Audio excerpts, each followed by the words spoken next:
Hello, in this video I'm gonna show you how to change your audio language on your CHiQ TV. So to do this, you'll need to press this home button. It's right under the source on your pilot. It looks like this. It's this little home drawn on it. So we're gonna press that, and in the top right corner of the screen you can see the cog, and you're gonna press that as well.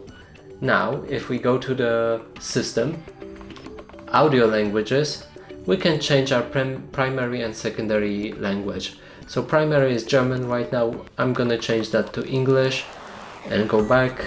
Then secondary, English, go back. And that's it for this video. Hope you like it. Please consider subscribing to our channel. Leave a like and a comment below.